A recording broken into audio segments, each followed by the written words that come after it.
अस्सलाम वालेकुम स्टूडेंट। आज हम एक नया चैप्टर शुरू करने जा रहे हैं, वो है मौत। अब इसको कहते हुए भी अजीब सा लग रहा है कि अब हम मौत के बारे में पढ़ेंगे। थैनाटोलॉजी है ना, उसे क्या करें, थैनाटोलॉजी या डेथ या मौत। अगर हम इसके ताल्लुक से बात करें तो मौत जैसे जानते हैं हम लोग, ये सभी मज़हब के लोग और सभी, चाहे गैर मज़हब के भी लोग हों, चाहे वो मज़हब को ना मानते हों, और साइंस है ना, सभी चीज़ पर इनका इत्तेफाक है कि मौत तो भाई होना ही है। यानी मौत से किसी को इनकार नहीं है। बाकी हर चीज़ का इनकार कर सकता है वो, लेकिन मौत एक ऐसी चीज़ है ना जिससे वो इनकार कर ही नहीं सकता। कुरान की आयत भी है, कुल्लु नफ्सिन ज़ायक़तुल मौत, यानी कि हर नफ्स को क्या है, मौत का मज़ा चखना है। एक शायर हैं, उनका नाम है चकबस्त। उनका एक शेर बहुत मशहूर है, ख़ास तौर से वो तिब्बी दुनिया में जब आप आगे जाएंगी तो आपको कहीं ना कहीं सुनने का शेर मिलेगा। और अभी भी सुन लीजिए, मैं आपको सुनाता हूँ। वो इस तरह से है, ज़िंदगी और मौत के ताल्लुक से ही बताया कि ज़िंदगी क्या है और मौत क्या है ना। चूँकि उसमें कुछ वर्डिंग ऐसे इस्तेमाल हो रही है कि जो कि मतलब जो है वो अपने जो अरकान हैं और नासिर है ना, जिसको हम लोग पढ़ते आए हैं फर्स्ट ईयर में, आप पढ़े होंगे आप लोग उम्र तवैया में। तो उन लफ्ज़ों का चूँकि उस समय इस्तेमाल हुआ है तो इसलिए वो बहुत नज़दीक हो जाता है। तिब्बी दुनिया में वो बहुत मशहूर शेर है। मैं सुनाता हूँ आपको कि ज़िंदगी क्या है अनासिर में ज़हूर तरतीब, ज़िंदगी क्या है अनासिर में ज़हूर तरतीब, मौत क्या है इन्हीं अज्जा का परेशान होना, मौत क्या है इन्हीं अज्जा का परेशान होना। यानी क्या कि ज़िंदगी क्या है अनासिर, अनासिर से एलिमेंट्स, ठीक है ना। ज़हूर तरतीब, ज़हूर तरतीब मतलब ये कि एक सलीके से उसको क्या किया जाए, सारे एलिमेंट्स को एक जगह पे है ना, कि सभी वो उनका आपस में उनका मिजाज भी एक जैसा हो और उनमें आपस में किसी तरह इख्तलाफ भी ना हो, ठीक है। तो सबको क्या है कि एक इकट्ठा करके रख दिया गया है ना। तो वही क्या है, वही ज़िंदगी है। फिर मौत क्या होता है कि यही अज्जा जो है, यही एलिमेंट्स क्या होते हैं, वो बिखर जाते हैं जब, है ना, अपने उनका जो बॉन्डिंग होती है वो टूट फूट जाती है, तो उसमें क्या होता है, फिर इंसान का मौत हो जाता है। खैर स्टूडेंट, ये एक बात थी जो मैं आपसे ऐसे इंट्रोडक्शन तारुफी तौर से, जो कि नया चैप्टर था ये, इसलिए मैंने आपसे कह दिया। अब हम आते हैं अपने असल मौजू की तरफ। तो थैनाटोलॉजी यानी डेथ है ना, जो आपका इस चैप्टर में हम लोग पढ़ेंगे। इसको मैंने ये किया है कि पार्ट, यहाँ पर देखिए ऊपर साइड में आप पार्ट मैंने लिख दिया है कि यानी कि ये लंबा चैप्टर है, ये भी बड़ा चैप्टर है, ठीक है। तो इसमें जो जो मैं पढ़ाऊँगा, तो इस वक्त सोच रहा हूँ कि इस पेज पे ही मैंने पार्ट भी लिख दूँ, बाकी वहाँ पर तो मैं लिखूँगा ही जब उसका टाइटल लिखता हूँ यूट्यूब पर, तो वहाँ पर भी मेंशन कर दूँगा और यहाँ पर भी मेंशन करूँ, ताकि आपको नोट बनाने में, इसको पढ़ने में कोई दिक्कत परेशानी ना हो। यानी कि जैसे हम लोग आइडेंटिफिकेशन में भी ऐसे ही किया गया था, है ना, पार्ट वाइज पास 6 तक हमारे ख्याल से वहाँ तक गया था, है ना। इसमें देखते हैं कहाँ तक पार्ट होता है। तो पहला पार्ट है जो कि मैं आपको सामने आज पेश करूँगा, जिसका लेक्चर मैं आपको दूंगा। ओके स्टूडेंट, तो हम शुरू करते हैं। थैनाटोलॉजी ये क्या है कि ये ग्रीक वर्ड है जो कि 2 लफ्ज़ों से मुरक्कब है, बना हुआ है। एक तो जो है थैनोस है ना, थैनाटोस जिसको कहते हैं डेथ के माने में, तो लोगोस माने साइंस या study. It's a branch of medical science that deal with the study of मौत। ये मेडिकल साइंस की वो ब्रांच है जिसमें मौत के ताल्लुक से क्या क्या होता है कि बहसो मुबाहिसा किया जाता है। यानी क्या कि अब एक डिफिनेशन देख लेते हैं, मौत की असल डिफिनेशन क्या है कि death may be defined as permanent and irreversible cessation of 3 interlinked vital system of body. कह रही कि मौत जो है ये मुस्तकिल तौर से और इरिवर्सिबल, यानी कि अब वापस नहीं आएगा, है ना। रिवर्सिबल होता है और इरिवर्सिबल, यानी उसका ज़िद बोल रहे हैं कि मतलब पूरी तरह से क्या हो कि मुनक़ते हो जाए। 3 चीज़ें ज़िंदगी की क्या है वो, ट्राइपोड ऑफ लाइफ जिसे कहते हैं, nervous system, circulatory system and respiratory system. यानी कि ट्राइपोड ऑफ लाइफ 3 हुए, नर्वस सिस्टम, ठीक है, दूसरा क्या है सर्कुलेटरी सिस्टम, तीसरा है रिस्पिरेटरी सिस्टम। इसी को ही क्या है ट्राइपोड ऑफ लाइफ कहा जाता है। और इसका मेडिको लीगल इम्प्लीकेशन क्या है, ये हम लोग जानने की एक कोशिश करेंगे, है ना, कि इसके बारे में क्यों पढ़ाया जा रहा है, क्यों बताया जा रहा है ना, क्यों इसको, इस चीज़ को, चैप्टर को, है ना, इस तिब्बत कानून के अंदर रखा गया है। तो स्टूडेंट, जो इसमें पहली वो है, नंबर 1 है, वो क्या है कि डिक्लेरेशन ऑफ डेथ। यानी क्या कि ये डिक्लेयर कर दिया कि हाँ इनकी मौत हो गई है फला शख्स की। तो क्या होगा कि जो है, अगर फिर जो है, जैसे अगर इंसान है उसके बारे में कह दिया कि हाँ उसकी मौत हो गई, या मौत नहीं हुई, या नहीं हुई थी लेकिन सही से जांच नहीं की गई, उसके बारे में ये बता दिया गया भाई कि हाँ ये लावारिश बॉडी है और ये रोड साइड में पाया गया, लेकिन कौन है इसका, लगता है कि ये मर गया है, और वो उसको क्या कर माले मॉर्चरी में रखवा दिया। लेकिन क्या हुआ, खुद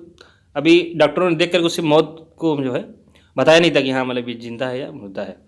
उनको भी शक शुबा था, तो उन्होंने मॉर्चरी में रखवा दिया। अब क्या है कि अब वहाँ पे जो मॉर्चरी में जो वहाँ का अटेंडेंट होगा वो डर जाएगा वो देख करके कि ये जो ये मुर्दा है और ये हाथ कैसे हिला रहा है ना। तो इसको क्लियर करने के लिए जानना ज़रूरी है मौत के ताल्लुक से, कि मतलब जो है हाँ कि कोई इंसान मर गया है तो वाकई वो मर ही गया है। दूसरा है सर्टिफिकेशन ऑफ डेथ, यानी कि डेथ का सर्टिफिकेट मिलना। बहुत सारे चीज़ों में ज़रूरत पड़ती है, ख़ास तौर से जैसे अब वो किसी वालिद के, किसी फादर के बच्चे हैं और वो चाह रहे हैं कि उन जायदाद तकसीम हो जाए, तो जाहिर बात तकसीम तो वो फादर ही करता है। अब वो लड़के सब इकट्ठा होकर वही कोर्ट चले गए, उन्होंने कहा कि नहीं हम मुझे जो है हमारा ये ज़मीन जायदाद हमारे फादर की है उसे तकसीम कर दिया। तो अब कोर्ट जो उनसे वो मांगे कि अच्छा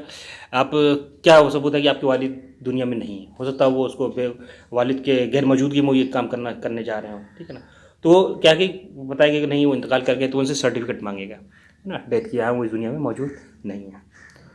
और तीसरा है कि ऑर्गन ट्रांसप्लांटेशन, यानी कि अभी जब हम आगे और तो पढ़ेंगे तो इसके बारे में जानने की कोशिश करेंगे कि ये ऑर्गन ट्रांसप्लांटेशन का मतलब क्या हो रहा है। हम यहाँ पे जानने की कोशिश ये करते हैं कि यानी कि जब इंसान की 2 तरह की मौत होती है, एक जो या स्टेज कही या टाइप्स ऑफ डेथ 2 तरह की होती है। एक तो ये है कि मौतें उनसरी यानी होती है, मालिकुलर डेथ कहते हैं, और एक होती है सोमैटिक डेथ या सिस्टमिक डेथ या क्लिनिकल डेथ कहते हैं। यानी कि एक वो होती है जिसमें सिर्फ क्या है, जिसमें से रूह निकल जाती है, ठीक है ना, वो सोमैटिक डेथ या क्लिनिकल डेथ कहलाती है। और मॉलिक्यूलर डेथ उसे कहते हैं जिसमें अब जब क्या है कि सेल और टिश्यूज़ के अंदर क्या है कि इंसान मरने के बाद भी, है ना, कुछ घंटे तक, अभी और भी आगे बताऊंगा आपको कौन कौन से ऑर्गन है जो कि इनकी लाइफ क्या कि उनके अंदर रिएक्शन होता रहता है, वो मतलब ज़िंदा रहते हैं, है ना। तो उस सिलसिले में पहले तो ये मालूम होता था, या उस ज़माने में ये था कि भाई अगर कल्ब की डेथ हो गई है ना, कल्ब काम नहीं कर रहा है, दिल का हार्ट काम नहीं कर रहा है, तो आदमी ये कह देता था कि हाँ वो आदमी क्या है, मुर्दा है, अब ये जिंदा नहीं हो सकता। लेकिन चूंकि अब जदीद साइंस में, जदीद दौर में ये हुआ कि अगर हार्ट को, है ना, सही वक्त पे ट्रांसप्लांट कर दिया जाए, ठीक है, तो क्या है कि इंसान को बचाया जा सकता है, यानी कि उसकी ज़िंदगी चल सकती है। तो इसलिए सिलसिले में यानी कि आदमी को पूरी तरह से हुक्म नहीं लगा देना है ना, ये मौत हो ही गया है या इसका मौत हो ही चुकी है। तो इस ताल्लुक से जानना, है ना, मौत को जाना जाता है या मौत को पढ़ा जाता है, इन सब चीज़ों को सामने रखते हुए।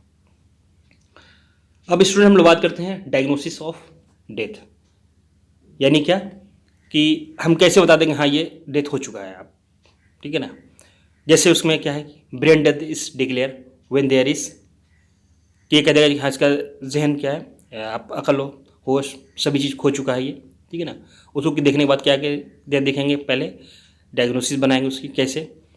कि आदमी बता नहीं रहा है ना, किसी वजह से मान लीजिए बेहोशी है, तो अब वो बेहोश है तो पता नहीं उसका होश है कि नहीं है, सारी उसका जो रिस्पिरेटरी सिस्टम वगैरह है और जो सर्कुलेटरी सिस्टम है वो सब चीज़ें हैं, वो ना बात कर रहा है, ना आदमी देख रहा है, ना तो उसकी कोई सांस चल रही है और ना उसका कोई नब्ज़ चल रही है ना। तो अभी सब चीज़ों को क्या है मुआयना किया जाएगा। मुआयना करने के बाद जो हो सकता हो कि कुछ वक्त के लिए उसका दिमाग सो गया हो, ठीक है ना, और ऑर्गन काम कर रहे हो, लेकिन ब्रेन के ताल्लुक से ये कहा जाएगा जब कि वो पूरी तरह से ख़त्म हो चुका है ना, मर गया, जब बायलेटरल यानी दोनों साइड की, है ना, पीपल्स क्या हो जाए, डायलेट हो जाए। अगर वो पूरी दोनों तरफ डायलेट नहीं है तो ये माना जाएगा कि हो सकता है इसको दोबारा इसके, है ना, इसको जान इसके अंदर वापस आ सकती है। लेकिन अगर दोनों पीपल पूरी तरह से डायलेट हो चुकी हैं तो अब ये कह दिया जाएगा कि नहीं अब ये वापस दुनिया में नहीं आ सकता, यानी कि ये मुर्दा हो चुका है। यानी कि क्या ब्रेन की डेथ हो चुकी है या अपसेंट है ना, यानी कि ऑल नर्व रिफ्लेक्सेस अगर उसे जो है रिफ्लेक्सेस दिया जाए, ठीक है ना, उसके ठोकर लगाई जाए उसके जिसम के किसी हिस्से में, या उसको नीडल वगैरह से है ना पंक्चर किया जाए, उसे चुभोया जाए, तो अगर कोई रिफ्लेक्सेस नहीं आते तो ये भी माना जाएगा उसका ब्रेन डेथ हो चुका है। अगर चूँकि रिफ्लेक्सेस अगर आ रहे हैं तो इसका मतलब क्या है कि उसके अंदर कोई हयात बाकी है, ज़िंदगी बाकी है। ऐसी सेसेशन ऑफ रेस्पिरेशन, यानी क्या कि सांस का जो अमल है वो क्या मुनक़ते हो जाए, ख़त्म हो जाए, ठीक है ना, यानी कि उसका कोई किसी सपोर्ट पे ना हो, ऐसा ना हो वेंटिलेटर पे हो, है ना, वो उसको सपोर्ट से उसको सांस दिया रहे तो उसका ठीक है ऑर्गन काम कर रहे हैं। अगर सबको सपोर्ट दिया जाए होता है ऑर्गन काम, भले उसका होश ना हो लेकिन वो ऑर्गन काम करते रहते हैं ना वेंटिलेशन पे। अगर आदमी कोमा में चले जाता है तो भी तो सपोर्ट पे रहता है और वहाँ पे इंसान जीता है। लेकिन कह रहे कि अगर ऐसा वाला हो जाए कि विदाउट एड्स है ना, यानी कि उसे कोई सपोर्टिव सिस्टम नहीं दिया गया है और उसको यूँ ही छोड़ दिया जाए और तो उस वक्त देखा जाए कि उसका कोई जो है नहीं है, रिस्पिरेशन का कोई अमल नहीं हो रहा है, तो वो डेथ की डायग्नोसिस बना दिया है, ख़ासतौर से ब्रेन डेथ की। ऐसी सेशन ऑफ कार्डिक एक्टिविटी है ना, कंप्लीट फ्लैट ईसीजी अगर वहाँ पे निकालेंगे तो ईसीजी कराया जाएगा कि ये अगर देखा जाएगा इस ईसीजी में कि अगर वो वेव्स नहीं बन रही है ना, क्यूआर वेव्स नहीं बन रही है, तो ये हुक्म लगा दिया जाएगा क्या कि अब इसकी ज़िंदगी नहीं रही। अब डिफरेंशियल डायग्नोसिस ऑफ डेथ, यानी कि डायग्नोसिस की तशखीस करने के ताल्लुक से है ना, इसको डिफरेंट किया जाता है कि ये बताया जाएगा इसमें तशखीस के फारिका जिसको कहते हैं डिफरेंशियल, यानी कि ऐसा कभी हो सकता है कि एक इंसान क्या है कि डेथ कर दिया जाए, डेथ अपने आप को घोषित कर दें हाँ वो मुर्दा, लेकिन फिर 2-4 दिन बाद वो जिंदा हो सकते हैं, आ जाए दुनिया के सामने, दुनिया के लोगों के सामने, तो उसकी कंडीशन है। तो कंडीशन जैसे ये है कि पहली कंडीशन देखिए सस्पेंडेड एनिमेशन, यानी कि क्या टेम्परेरी स्लोइंग और stopping of biological function, temporary तौर से उनका जो बायोलॉजिकल फंक्शन होता है स्टॉप हो जाए, रुक जाए, ठीक है ना, वो पूरी तरह से नहीं होता, एक कहते हाइपोनेशन जिसको कहते हैं उसमें चले जाते हैं, यानी कि इंसान जो है दुनिया में रहता है, लेकिन क्या है कि वो अब अगर पल्स लिया जाए उसका और उसका बीपी लिया जाए, ठीक है, उसका पल्स चेक किया जाए और बीपी चेक किया जाए, तो वो सब चीज़ें क्या मिलेगी, लगेगा इसमें क्या हयात है ही नहीं, ज़िंदगी है, जबकि वो क्या सस्पेंडेड नहीं है, उसने अपने आप को बिल्कुल सस्पेंड कर लिया, ठीक है ना, बिल्कुल रोक लिया। तो इस तरह क्या है कि डिफरेंशियल डायग्नोसिस होगी, यानी कि अब इस पर क्या कहा जाएगा, अब इस पर कोई इस तरह कर ले, ठीक है ना, पल्स भी ईसीजी भी अगर देखा जाए तो उसमें भी कोई वो नहीं मिल रहा है ना, तभी क्या हुक्म लगा दिया जाए मौत का, तो नहीं, इससे डिफरेंशियल डीडी किया जाएगा, उसके और भी क्राइटेरिया को जाँच की जाएगी, तभी हुक्म लगाया जाएगा कि हाँ इसको मौत है या कि सस्पेंडेड एनिमेशन कैटेगरी में। ऐसे ही बारबिट्रेट पॉइजनिंग, बारबिट्रेट ये एक ड्रग का ये ग्रुप है ना, जब आपने शायद अभी मैम आपको पढ़ा है उसमें टॉक्सिकोलॉजी में, तो उस वक्त बताएंगे बारबिट्रेट का जो फंक्शन ये होता है कि सेडेटिव, यानी कि ये दिमाग को क्या करता है, ये सुला देता है, ठीक है ना, यानी कि एक इंसान है उसने बारबिट्रेट का दवा खा ली खूब ज़्यादा, ठीक है, या जितनी मिकदार उससे ज़्यादा डोज उसने ले ली, अब वो क्या उसका दिमाग उसका सो गया, हालांकि मरा नहीं है वो सो गया, यानी कि जब अभी उसको फिर से अगर उसके दिमाग में ब्रेन में तहरीक जागेगी उसको, तो क्या है कि फिर से वो जिंदा हो जाता है ना, तो इससे भी उसको डीडी की जाएगी कि वो कहीं ऐसा तो नहीं है कि वो किसी चीज़ को खा पी लिया हो, खास बारबिट्रेट का सेवन कर लिया हो उसको, उसकी वजह से वो क्या है कि वो मौत नहीं है, अधमरा है। ऐसे इलेक्ट्रोक्यूशन में जब दिया जाता है इंसान को, कभी बिजली वगैरह किसी झटके लग जाते हैं, ठीक है ना, तो भी क्या होता है कि आदमी जो है बिल्कुल बेहोश हो जाता है और उसको नहीं लगता कि मतलब जिंदा है या मर गया है ना, लेकिन फिर वो वक्त के बाद कुछ फिर वो जिंदा उठता है, खड़ा उठता है। ड्राइंग का कंडीशन भी यही तकरीब, एक वाक़या भी ऐसे ही किसी ने बताया था कि जो है वो गांव में किसी का ऐसा हुआ था कि वो उनका तालाब में नहाते हुए डूब गया था इंसान, नौजवान ही था, उसके बाद वो फिर उसकी बॉडी को रखा गया, काफ़ी देर तक वेट किया गया कि भाई अभी ये ज़िंदा हो जाए, लेकिन जब उसको दफनाने के लिए जाने लगे तो वो जो है खड़ा हो गया, है ना, उसी पे जब उसको कांधे पे ले जा रहे थे तो वो खड़ा हो गया, तो अब जाहिर बात है लोग सोचे कि यार ये क्या चीज़, ये तो मर गया था, हम उसको दफनाने इसको जलाने के लिए ले जा रहे थे और ये जो है खड़ा हुआ, तो यानी क्या है कि ये भी डीडी की जाएगी, हो सकता हो कि उसको फिर बाद में उसका रिफ्लेक्सेस आ गए हों और जो है वो ज़िंदा हो जाए। ऐसे हाइपोथर्मिया है, किसी को बिल्कुल जो है वो ख़त्म हो जाए कि दर्जा हरारत बिल्कुल 0 टेम्परेचर लेवल चला जाए, तो आदमी ये सोचे कि हाँ अब इसके अंदर ज़िंदगी की कोई बका है ही नहीं, हो सकता हो ये मर गया हो, लेकिन क्या है कि फिर वो अगर उसको नॉर्मल टेम्परेचर हो जाएगा तो वो फिर क्या है वो ज़िंदा हो जाएगा और दुनिया में वापस आ जाएगा। ओके स्टूडेंट, तो हम लोग अब बात करते हैं इमीडिएट फिजिकल चेंजेस, यानी कि क्या क्या चेंजेस आएंगे, है ना। डिफरेंस डायग्नोसिस पढ़ लिया आपने, डीडी पढ़ लिया उसकी। अब इसमें ये जाने कि अब और चेक करने के लिए कि यार ये जो है इसमें क्या क्या चीज़ें आती, चेंजेस आते हैं, है ना, जब इंसान डेथ होता है या मरता है। जैसे loss of tripod of life, जो आपको बताया ट्राइपोड ऑफ लाइफ में क्या है, नर्वस सिस्टम, सर्कुलेटरी सिस्टम और रिस्पिरेटरी सिस्टम, ये तीनों क्या हो जाए, ख़त्म हो जाए, इनका लॉस हो, अब कुछ वापसी का उम्मीद ही नहीं है। फिर absence of brain function, brain function कोई काम नहीं कर रहा, तो भी मन ये कर जाएगा कि ये जो है अब जो है नहीं है, ये दुनिया में नहीं है। या ऑनसेट ऑफ मस्कुलर फ्लेसिटी या प्राइमरी फ्लेसिटी, मस्कुलर फ्लेसिटी बिल्कुल ख़त्म हो जाए, मस्कुलर कोई काम ही ना हो, अच्छा लग रहा है। लॉसेस ऑफ रिफ्लेक्सेस, रिफ्लेक्सेस क्या पूरी तरह से ख़त्म हो जाए। या ड्रॉपिंग ऑफ लोअर जा, अगर जब इंसान ज़िंदगी की हालत में रहता है तो उसके जाज क्या होते हैं कि वो, हालांकि उनका काम होता है कि वो ड्रॉप होना, है ना, लेकिन वो क्या होता है कि ड्रॉप नहीं होते, बल्कि क्या इंसान की जो है जब जिंदा रहता है तो वो एक तभी तौर से क्या हुआ आपस में एक दूसरे से मिले हुए होते हैं। लेकिन जब इंसान मर जाता है तो जॉस क्या होता है, वो अपना फंक्शन खो देते हैं, वो ड्रॉपिंग हो जाते हैं, ठीक है ना। तो ये भी एक अलामत है ना, कि कहिए कि चेंजेस आएंगे जो फिजिकली बॉडी में, ये भी है उसमें। लॉसनेस ऑफ लिम्स, लूजनेस ऑफ हाँ लूजनेस ऑफ लिम्स जो है क्या बिल्कुल कहते हैं रिलैक्स हो जाएंगे, अब उसमें कोई जान और कोई हरकत नहीं। उन्होंने रिस्पॉन्स टू एक्सटर्नल स्टिमुलाई, अगर कोई बाहर से स्टिमुलस दिया जाए तो भी उसमें कोई रिस्पॉन्स नहीं आएगा। और कूलिंग ऑफ बॉडी, बदन को भी देखा जाएगा, छुआ जाएगा, तो क्या है उसका पूरी तरह से बदन क्या है, एक तरह इंसान ठंडा ठंडा हो चुका होगा, है ना इंसान, तो फिर वो क्या है कि इमीडिएट उसके अंदर फिजिकल चेंजेस आ जाएगा, हाँ ये नहीं रहा दुनिया में। सडन डेथ यानी मर के मफाजात, उसको कहते हैं कि ऐसी मौत जो कि फ़ौरन हो जाए, तो उसे किस कैटेगरी में रखते हैं स्टूडेंट, सडन। यानी कि इसको ऐसी मौत को कहा जाता है जो किसी,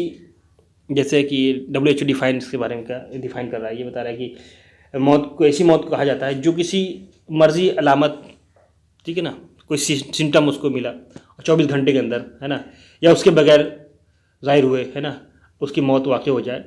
तो वो क्या हो जाएगी, सडन, यानी कह देंगे सडन डेथ हो गई उसकी, है ना। यानी सिम्टम मिले या ना मिले तो भी इस हालत में क्या होता है कि अगर आदमी जो है उसकी मौत हो जाए तो वो उस मामले में आता है कि हाँ उसकी अचानक मौत हो गई, ठीक है। और मेडिकल तिब्बत कानूनी में इसकी अहमियत इसलिए भी बढ़ जाती है क्योंकि हो सकता हो एक इंसान, अभी लोग बात कर रहा था, ठीक है, अभी वो घर से निकला था, फिर कैसे हुआ कि 10 कदम दूरी जाने बाद वो जो है वो मर गया। अब ये एक शुभ आ जाएगा ना, हो सकता वो कि जो है उसने कोई दवा खा ली या किसी ने उसको जो है मारने की नीयत से, है ना, कोई जहर वगैरह उसके न खाने पीने की चीज़ें मिला दिया हो, ठीक है ना। तो ऐसी सूरत में जो है बज़ाहिर तबाही नज़र आने वाला सेहतमंद फ़र्द किसी मौलिक मर्ज़ का शिकार होता है जिसका उसे खुद भी इल्म नहीं होता, है ना। तो ऐसी सूरत में, है ना, जो जो शुभ होगा किसी चीज़ का, या तो उसने खुदकुशी कर लिया, कुछ खा पी लिया होगा, या किसी ने उसको खुद मिला दिया होगा, ठीक है ना। तो इसी का ये डिफिनेशन है सडन डेथ के बारे में।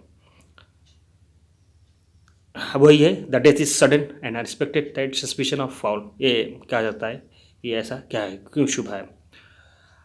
80% ऑफ ऐसी केसेस में नेचुरल होता है कि आदमी ठीक है बैठा हुआ था और एक बैग उसको अटैक पड़ा और वो इंतकाल कर गया। लेकिन 20% में ऐसा होता है नेचुरल होता है कि यानी कि इंसान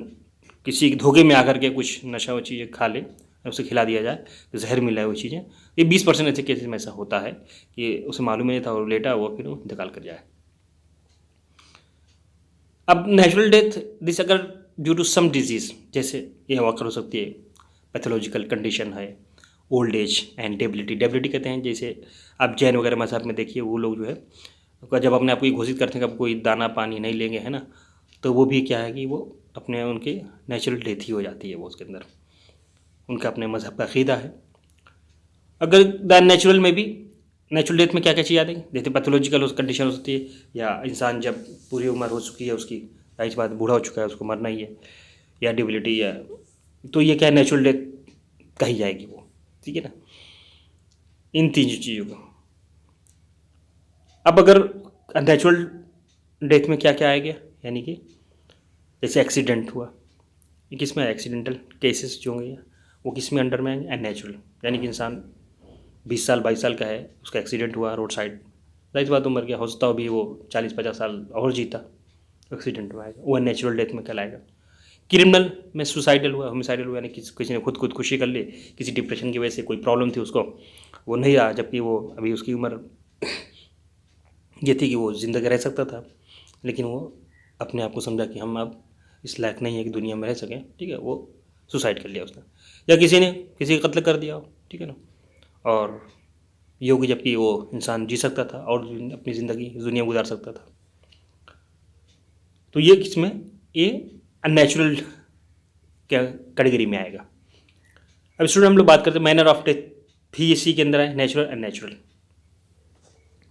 उसमें क्या है कि नेचुरल में क्या है, सेरेब्रल थ्रोम्बोसिस, ठीक है ना, यानी कि दिमागी सुद्धा पैदा हो जाए, वो क्या के बाद भी सडन डेथ कर जाएगा, नेचुरल डेथ उसकी कैटेगरी में आएगा। या सस्पेक्ट इन्फॉक्शन, यानी कि कार्डियक जो मसल्स है उनको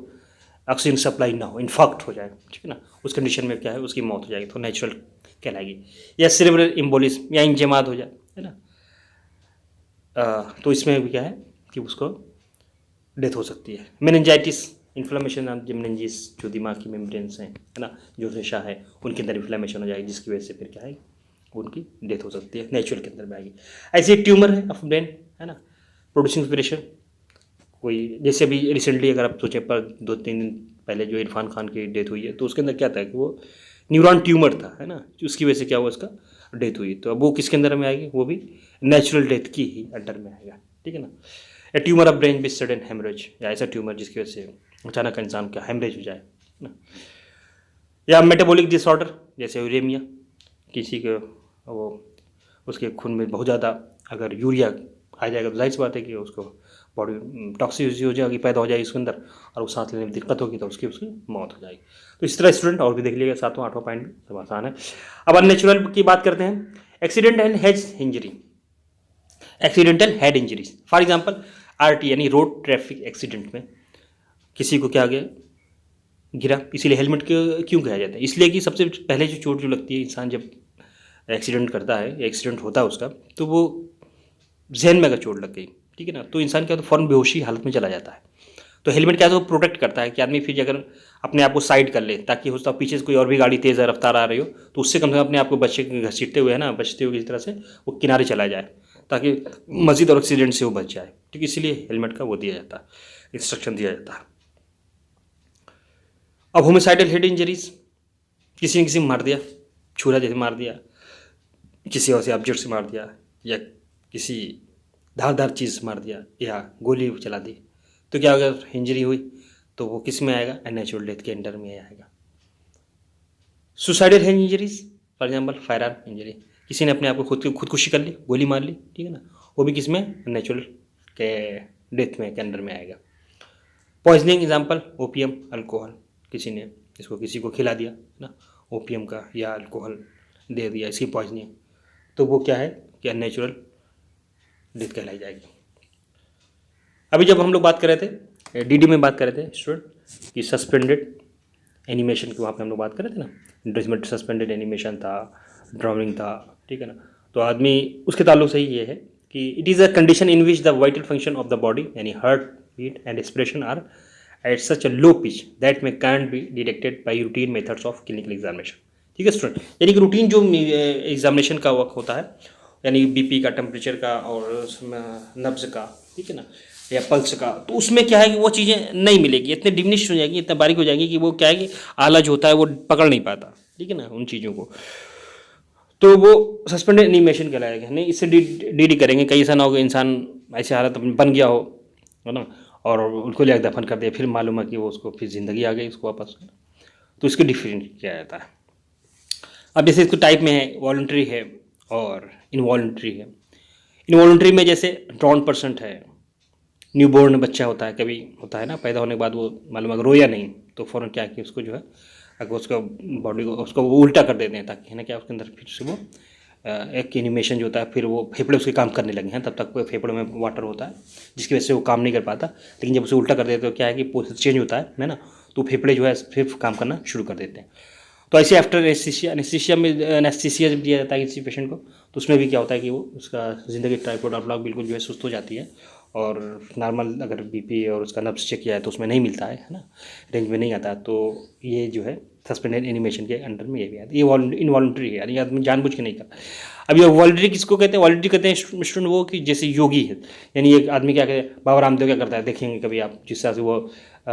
मजाक करता है, या कि मतलब जो है वो किस तरह नाच करता है, या